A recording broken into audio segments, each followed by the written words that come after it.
Hello, everybody, and welcome to the Daily Objective brought to you by the Ayn Rand Center UK, where we apply philosophy to everything.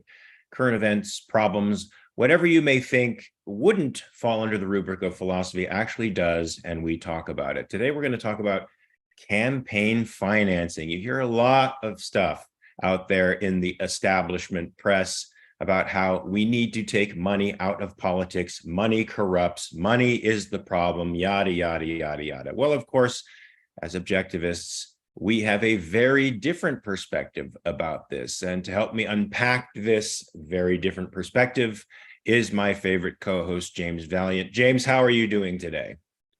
Super today, really particularly well today. I've had all kinds of good news on many fronts. I hope life is treating you well as well. Despite the SAG strike going on, I hope you're still finding stuff to do that's worthwhile. Well, I am, and hopefully I remain injury-free. And so long as I'm injury-free, I'm happy.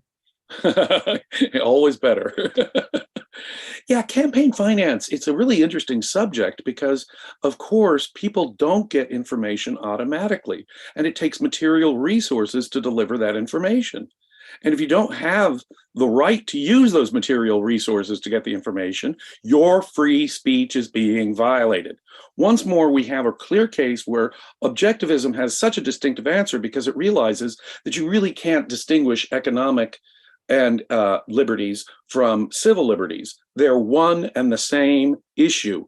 If you restrict my ability to spend resources on getting my ideas out there, you're restricting my freedom of speech. If you regulate megaphones and radio stations and every means of communication I have and how much I can spend and who I can raise that money from, you've restricted my civil liberty, my freedom of speech. You've imposed through the back door a kind of implicit censorship.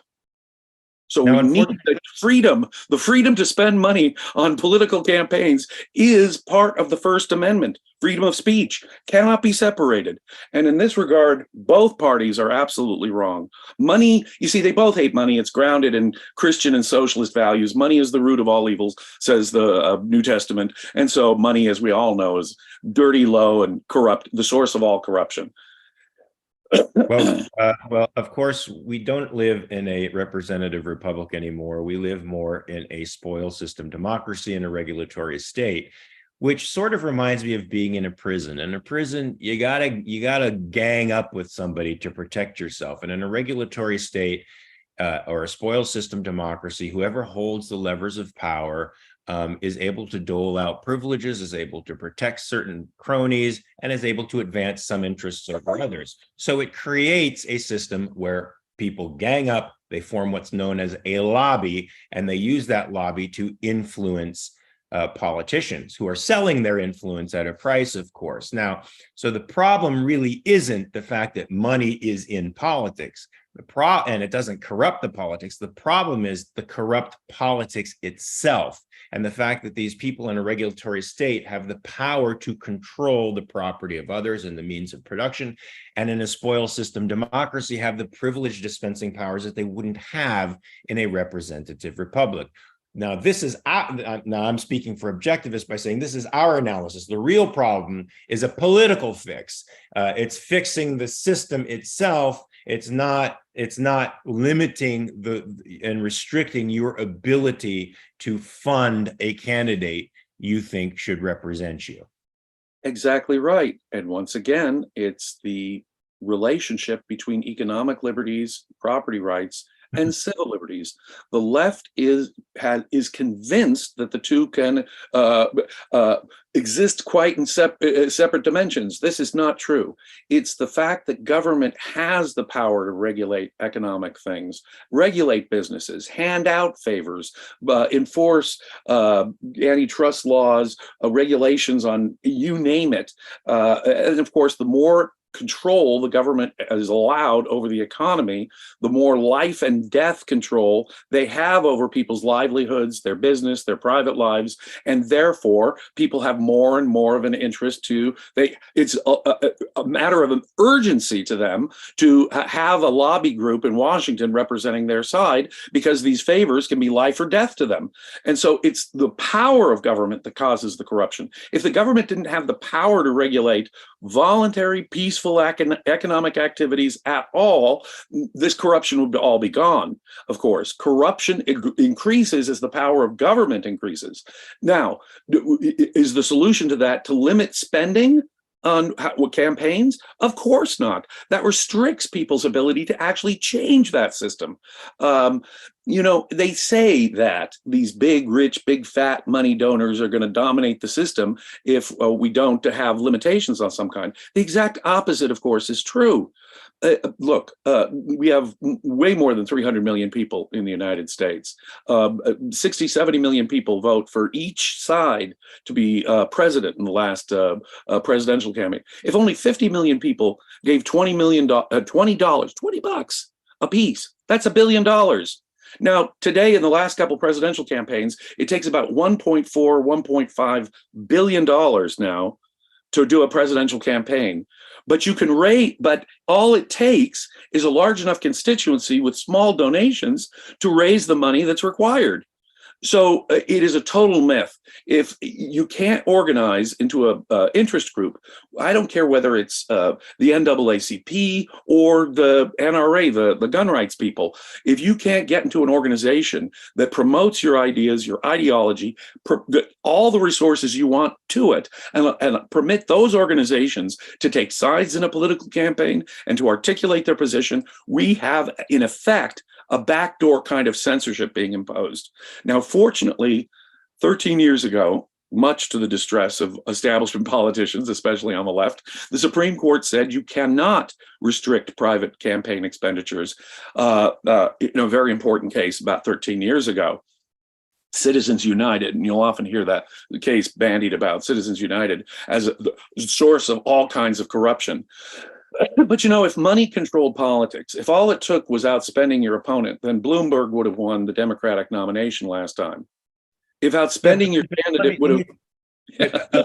I want to get into the reasons why it is the left doesn't understand why they make distinctions between sort of civil liberties and autonomy of your body and property. Like, they don't understand the connection between the two of those. But I want to get to the Citizens United thing, because it seems to me that individual contributions are still limited. There is a cap on individual contributions, but then there's been an industry that has been created called PACs, political action committees, which are essentially have a bottomless pit of funding and a enormous resource for political advertisement, which has created a very strange relationship between the political action committees and the media, who are now looking to political action committees for their primary sources of information.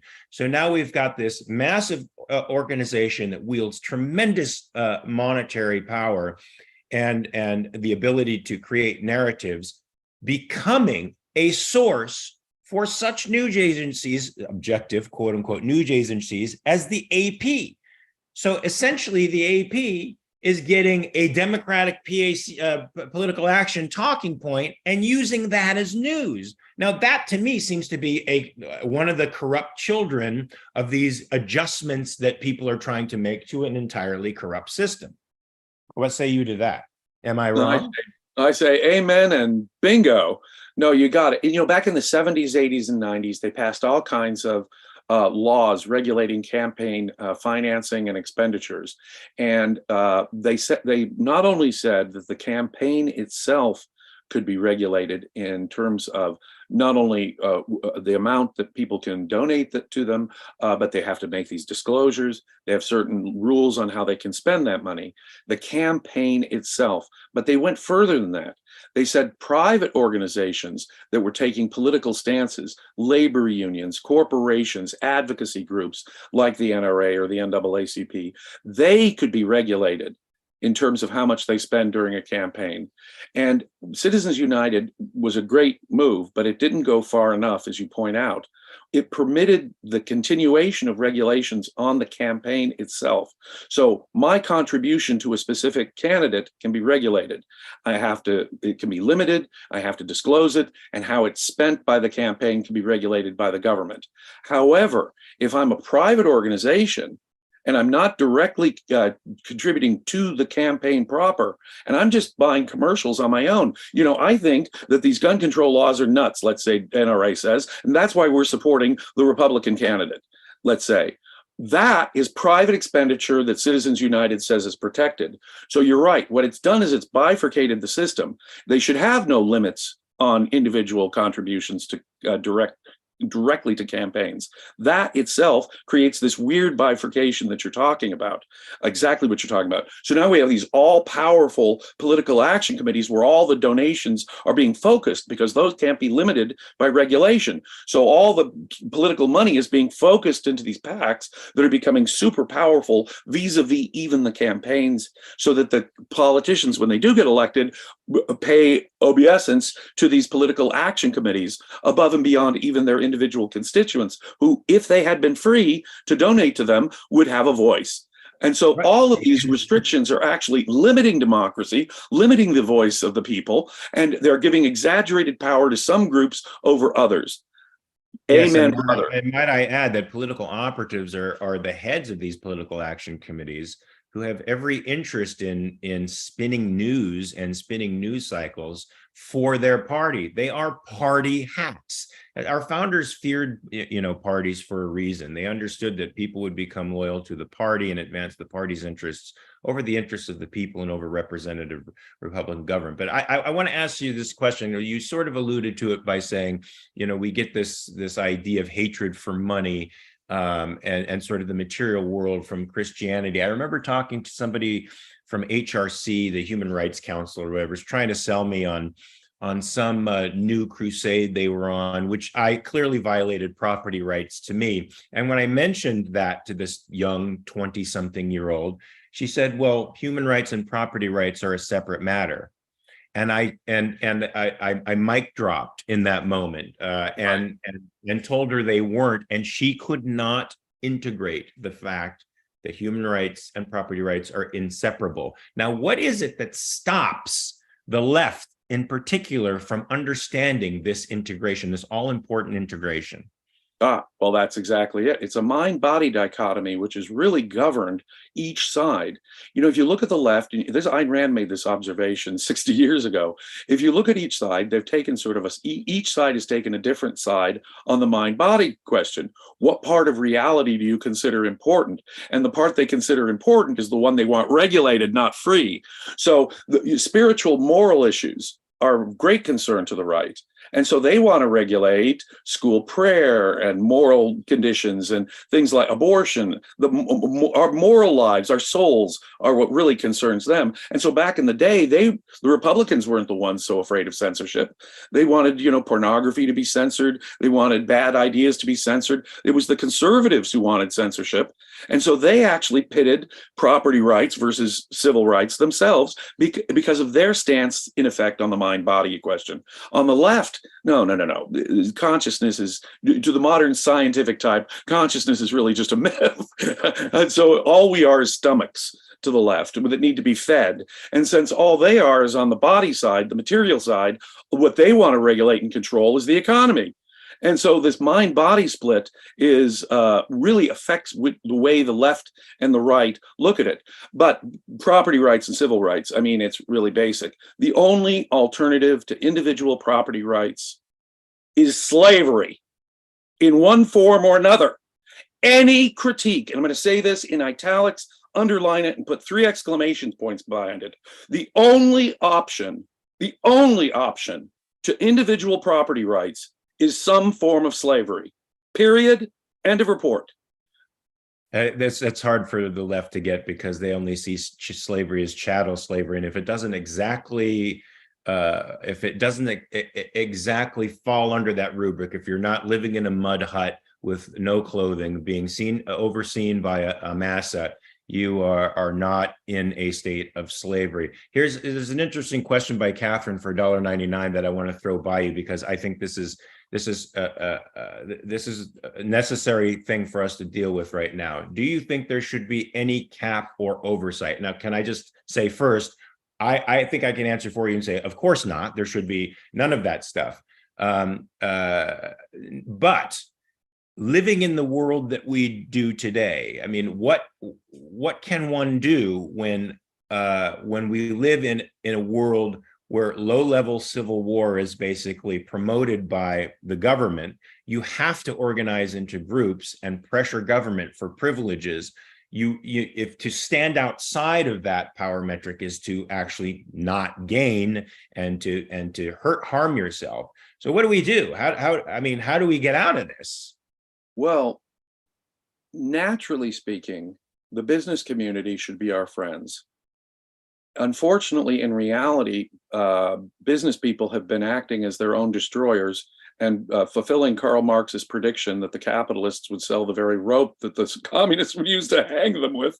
And unfortunately, businesses are more and more and more attempting to politically appease rather than, in fact, you know, if you think about it, in a free market, a business, for all other things being equal, would shut up about politics. They don't want to restrict their customer base.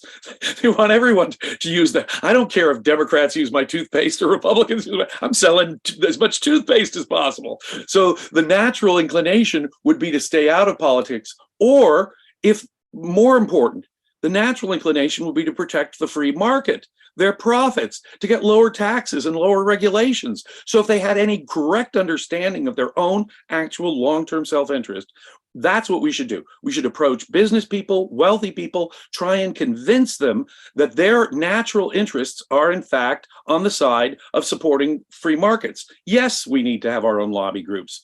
In this world, it is unavoidable. We need to have our own pressure group involved in this pressure group warfare that we've been forced into.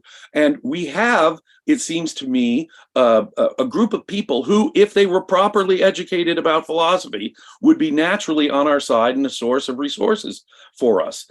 Individuals should be able to see the egoism of our position. So whether it's an individual or a corporation, we have a strong pitch to the interests of these people that should be working on our side.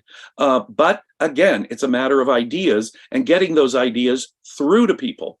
Now, Yes, question. to answer the question though, what can be regulated in my mind? Nothing about contributions, whether to the campaign or to these groups, and actually nothing about expenditures either. No, the only thing that I would allow government to regulate in campaign is that the candidate himself disclose where his contributions come from. It is only disclosure requirements. Who is giving? You know, President Biden, did the Chinese give you tens of millions of dollars or something? You know, that kind of disclosure, knowing who is banking the candidate, I think is a perfectly reasonable one if they're the candidate themselves and if it's only disclosure, not limits on the raising of money or the spending of money. Does that make sense? Absolutely. Of course, you want to make sure that foreign actors who are hostile to us aren't funding a candidate who's actually one of their cronies or one of their operatives. But I was going to ask you something with respect to the current embrace by a lot of the tech industry and many industries in general of woke ideology. It seems like, okay, they're certainly not appeasing the woke, who are a very small minority of the people, and a lot of the social metaphysicians and folks who need praise from these loudmouths. They seem to probably, you think they're appeasing government because they know which side their bread is really buttered on, and the majority of people occupying seats in government right now who have privileged dispensing power do adopt that woke ideology, so that they're loudly proclaiming wokeness, not just to virtue signal to the people, not just to change the culture, but to make sure they got Uncle Sam on their side.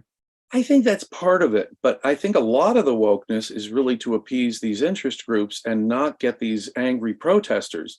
And I think that the free market, again, is, to the extent that we still have a free market, of course, is our protection against that. You'll notice the disaster that Bud Light had. I'm not taking a stand about transgender actors being used in television commercials. I'm looking at it purely from the marketing standpoint of Anheuser-Busch. You know, they come out and they say, well, look, young men are our major customers. And then they have a transgender spokesperson and it costs them zillions of dollars. Over $1 billion. Over $1 billion. Boy, your head's going to roll at Anheuser-Busch over that one. And so there is a natural protection in the free market against this kind of woke nonsense. Their fear of these protesters, their fear of being attacked by woke lefties, I think is even more important than for example, in the Bud Light case, it would be hard to say that it was fear of government that got them to do that. On the other hand, there's a natural corrective for that in the free market. If you're getting into politics, you're going to be offending someone or other, and to the extent that you do, you're going to be costing yourself customers if you don't do it right. Sure, Anheuser-Busch has a right to take a political stand or a social stand, but they also have no right to avoid the consequences commercially. I'd like to know if Anheuser-Busch takes any subsidies from the government, and if they were hoping that this would somehow grease the skids for them, because talk about not reading the room when they brought poor Dylan Mulvaney. Yeah. I actually feel bad for Dylan, because Dylan has been beat up by Matt Walsh mercilessly, unfairly by many conservatives. And he's made fun of by the right in a merciless way, and I think it's terrible. It doesn't advance their cause at all, even to the degree that they do have a foot on the right side of these kinds of identifications. But it's as though neither side understands the complexity of that issue, and they're just sort of using it, to appease some interest group or another. But for most corporations, that's not a good move to enter into a controversial issue. Of course, they have a right to in a free market. I'm hearing, now I could be hearing this from the right-wing press, but I'm hearing Disney World is feeling the pinch as well. Like in the summer. What's the saying now? Go woke, go broke. Yeah, so I mean, I'm hearing Disney World is like literally empty on summer days, and that is unprecedented. Now, who are the customers for Disney? Again, if you think Disney is, with their going woke is a smart thing, we don't need Governor DeSantis to single out Disney World in Florida. The consumers of Disney products are the ones who should decide this thing and whether they agree with Disney. And I suspect Disney will get the message that way. But understand, the free market is part of a self-governing free society. Mises, the great economist Ludwig von Mises used to say, the analogy is weird because Democrats certainly do view no distinction between economic and political power. But if we take that for a minute and seriously, as Mises did for a moment, he makes the point, every dollar is a vote. Every dollar you spend is a vote in favor of a product and against all the other options you could have spent that dollar on.